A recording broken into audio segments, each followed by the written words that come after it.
Hi everyone, this is CNB. I'm Siddharth Vinayak Partnkar, and we've got the debut in India of the new 4th generation Range Rover. Now, we've told you, of course, that this car is going to be coming here, and so it's no surprise to you. We will have our detailed review for you of the car on the program next week. But the point I want to quickly make, they've made it even pricier than it was. So the positioning of the Range Rover has been changed considerably. Prices now start at 1.7 crore rupees and go up to about 1.84. This is just standard spec. You can, of course, add lots of equipment and make it even more pricey. So that's the big debut here in the Indian market. Interestingly enough, the Range Rover is also making its American debut right now at the Los Angeles Motor Show. But it's not just this car from JLR that's getting a lot of attention. It's also a brand new variant of the XF from Jaguar as well. That and a lot more are highlights from the LA Auto Show.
The Los Angeles Auto Show is gaining in prominence, and it's not just the American car makers who are in high gear this year.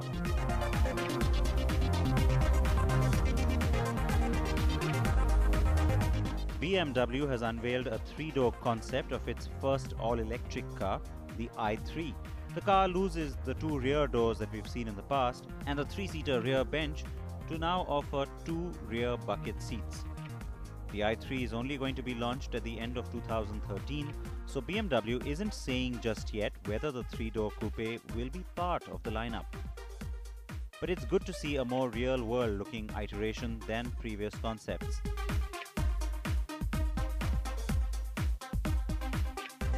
Porsche is now ready with the new generation Cayman, the hardtop of the Boxster, looking fine. A car I surely can't wait to drive.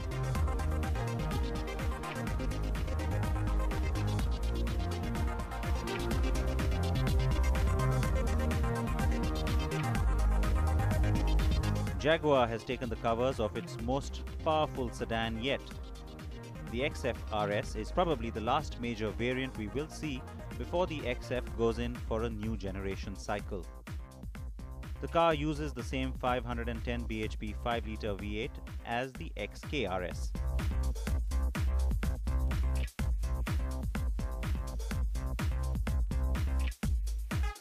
The new Toyota RAV4 is also looking hot. Too bad it has no India plans.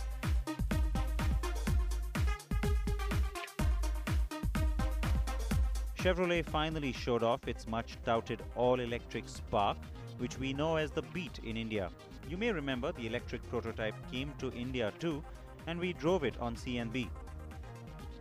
The 2014 production model uses an electric motor with 130 bhp on tap. It sports a 20 kWh lithium-ion battery, but Chevy isn't saying just how far you can go on one charge. The car is expected to go on sale around August 2013 with a base price of close to $32,000. Meanwhile, GM announced that its existing petrol-driven Spark and Sonic models will integrate with iPhone's Siri intelligent assistant so that more of the vehicle functions can be performed through voice commands.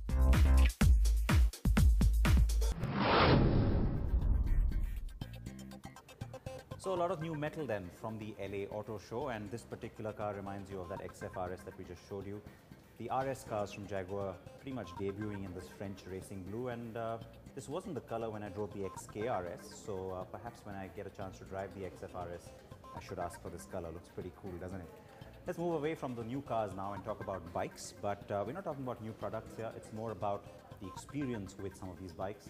The Royal Enfield Rider Mania hit Goa a few days ago, and I can tell you everyone who went there had themselves quite a blast. This wasn't just another road trip for Vijay on his Enfield, but this was the most important ride of the year. All roads led to Goa as over 1,500 riders from across the country came together to be part of India's biggest motorcycling event, Rider Mania, organized by Royal Enfield. The excitement of the 3-day-long event was enough for Vijay and his pack to make the 600-kilometer ride from Mumbai to Goa a breeze. Just the joy of all the Royal Enfields collecting together. There's stuff happening, events happening, which keeps you busy throughout. And they have these gigs in the evening, lots of music. It's a lot of fun. It's fantastic. It's amazing.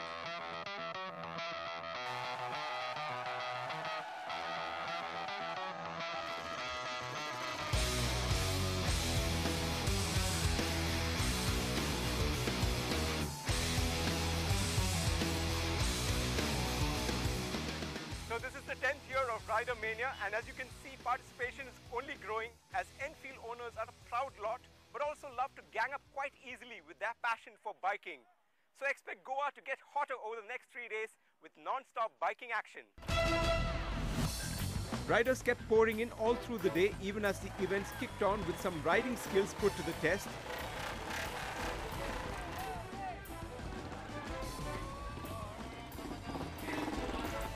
And some team events to test how well and quickly you can disassemble your Enfield and put it all together and ride it to victory. And to my surprise, there was a sizable female participation, not just as audience, but also as riders. Here's to more female power. Royal Enfield's been around for such a long time, since '55, that it became quite evident that an annual get-together, an annual celebration of this way of life made sense. I mean, it started fairly small and it's slowly gaining more and more momentum. I think this year there's twice as many people coming here as they did last year. So clearly, the notion of celebrating this, leisure riding is relevant. Okay, so you've seen Enfield's cruise on the highways and also possibly seen them do off-roading on hilly terrains. But here's something you won't see very often: dirt racing. Yes, these are Enfield showing off a different side of their personality. And this is clearly one of the most popular and coveted events here at Rider Mania. Let's go check it out. There were two categories for riders, the 350cc and the 500cc. I kind of underestimated the agility and riding capability of the riders and the Enfields, and despite a few skids and falls, the race was quite a sight all the way to the finish line. Tell us about the race itself. How difficult was it? The race was pretty difficult. Seriously, the gravels on the road, it was pretty tough call. But in a way, God turned his looks on me and I'm okay. First thing, we have competition too much for this year, right? A number of competitors. And the second thing is quality riders are coming back to the event. So I feel this event is going to pick up more next year. But clearly the real tough one was the obstacle course, where there were a few thrills, spills, and that was the end of that. Let's just see that again. Not surprisingly, there were a lot of attention for the event from across the world. Some just onlookers and some Enfield bikers and Rider Mania regulars. 500 bullet at home. I love Enfields. I learned to ride an Enfield in India many years ago. And I've been coming to Goa for like 6 years, riding Enfields every day. I come since 20 years to Goa and I ride Enfield Bullet myself, and I think this is just great, and I'm so happy that the Rider Mania is 3 times here now already, and I've been here since the last 3 times, and it's just great. Meanwhile, the party continued with more fun, with Enfield riders balancing lemons and competing to show off how clean their Enfields were. And those arms riding those bullets were put to the test in carrying those bikes to the finish line. And then some old-fashioned arm wrestling, and even women got their chance to flex their muscles. But as for me, I had remained a mere spectator to a big biking event for 2 full days, and I couldn't resist the urge anymore. So I finally decided to throw my hat in the ring and be part of this fantastic celebration ride where Enfield bikers go all across Goa. It's not about stunts, speed or skills, it's just a feeling of all the thumbs coming together. Okay, so big deal. It wasn't exactly a daredevilry ride, but still good enough for me to take home some fond memories. Well, it's time to bring the curtains down on what's been an absolutely fun-thumping Rider Mania 2012. But next year promises to be bigger and better, not just for the event, but also for Royal Enfield, as their manufacturing plant near Chennai gets operational, and also that iconic cafe racer gets on the roads. Can't wait for next year.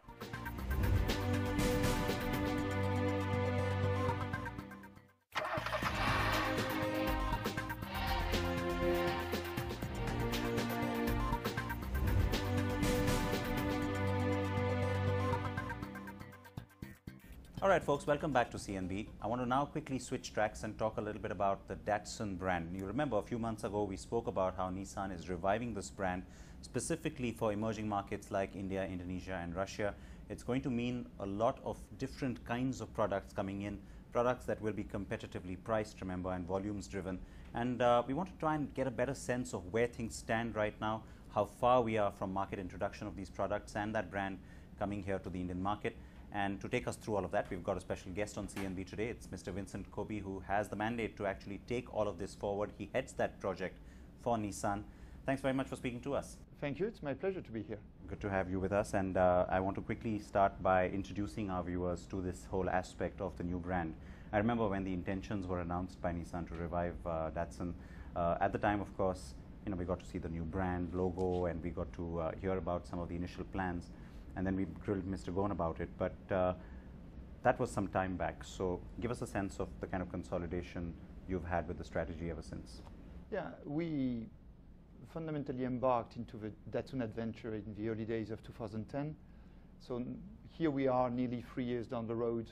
We have narrowed down on the type of products we want to do. We have solidified the styling strategy. We have a great global design styling strategy.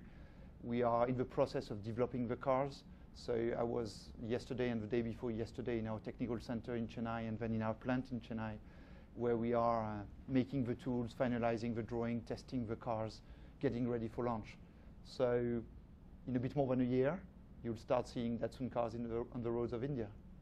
Give us a sense of how this development has worked out, because while we understood that you got these key markets, the emerging markets that are obviously the focus for the brand, Russia and Indonesia included, besides India. The development work itself, how much of that is happening in Japan and how much of that is happening in these markets? So the answer is quite simple. As far as engineering goes, none of it is happening in Japan. So what we've done is we have set out the strategy from Japan. We have identified the key markets which we defined by growth, but behind growth, the emergence of a very ambitious, positive, demanding class of new car buyers. India being top of the list in this. And then we have identified product concepts. What kind of body types, what kind of value, what kind of customer usage. From that point on, we went to the market and we say, we have established technical centers, we have established plants, we have established product functions in the countries, and you are the best position to define what would be a great product for India, or for Indonesia, or for Russia, as it matters.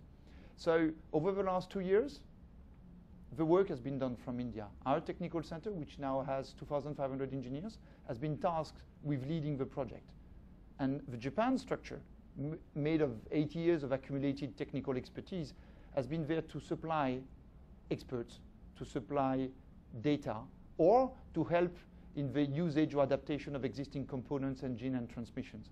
But the person who is in charge of leading the Indian products currently lives in Chennai. When this whole ULCC talk began, and or the nano arrival, as it was called by many, you know, one was always looking at that one product. But when you look at a new brand or a new umbrella that comes in, you're looking at a portfolio, isn't it, in the long run? It's not going to just be that one car. Yes, and again, it brings back to my concept of a luxury of choice. I believe that the one thing which is fundamental at the very beginning of the Datsun initiative is a tremendous respect for this emerging new class of first car buyer. And what we need to be able to deliver to this customer is a choice. A choice in terms of a modern, good engineering solution, an affordable product, a reliable product, but also, as we move forward, a choice in terms of product alternatives. We will combine mainstream products with some product innovation. We believe the sub-4 lakh segment in India deserves product innovation. So we will have a portfolio logic which will be focused, but which will also be a contributor to this new luxury of choice, I would say. So let me end, in fact, by asking you that question. India, Indonesia, Russia, and then? And then. You know, that's a great thing about the times we're currently living.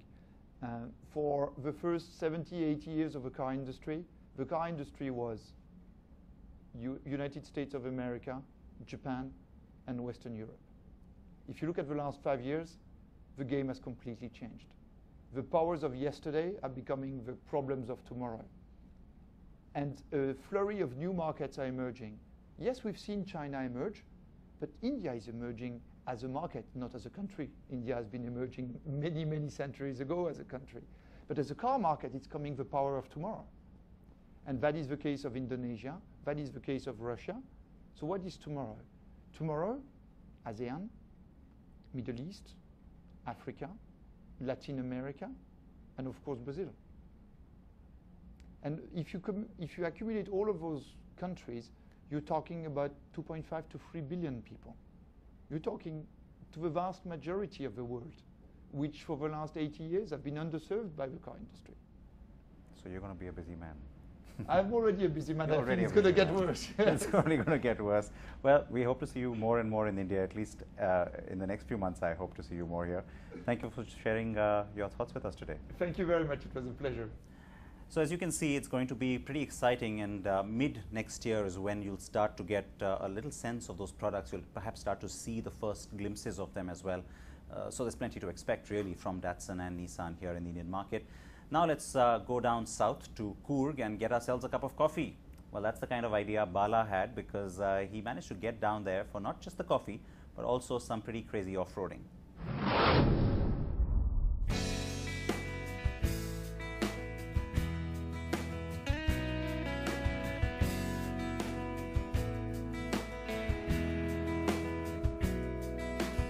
They say a lot can happen over a cup of coffee, and we were on our way to put that to the test.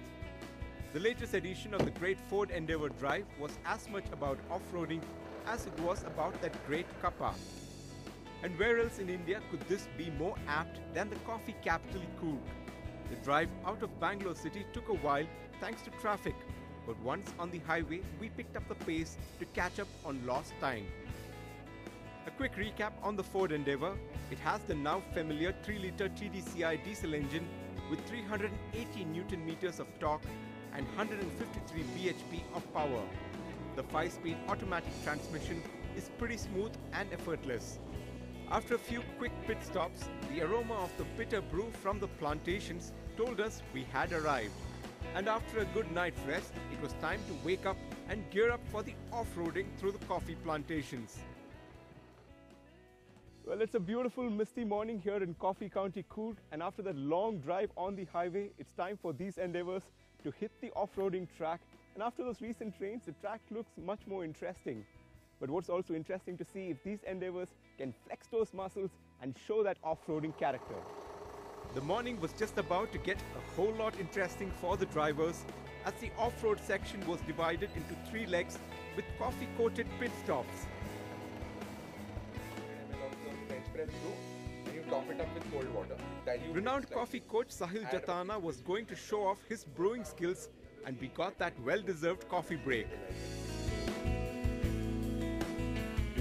Well, besides the off-roading, coffee is also serious business here in Coorg, as it produces some of the world's best coffee and contributes a large part of India's total coffee production. In fact, the coffee planters here in Coorg say that Starbucks sources the coffee beans from the Tata coffee plantations here in Coorg. So the next time you're in Bombay and trying out that Starbucks coffee, you'll know where that bean is from.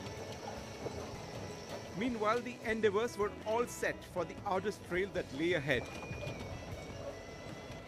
The big 4x4s looked fairly comfortable on those tight twists and turns. Despite fallen branches, rocks and potholes on the trail, the Endeavour's suspension took them on quite well and came out on top. Like most SUVs, the Endeavour's true off-roading nature is rarely put to the test, but Ford sees this trend reversing. The challenge only seemed to get steeper and more slippery as we went ahead. The four-wheel drive performed well under pressure as we kept driving blind with no visible trail. Thankfully, the coffee in our systems kept the drivers alert and the Endeavours navigated their way back to tarred roads. A fun day and a fun event. While the Endeavours got to show off their might, for coffee lovers, the roasted beans were the real bonus, besides slugging it out with nature on a day well spent.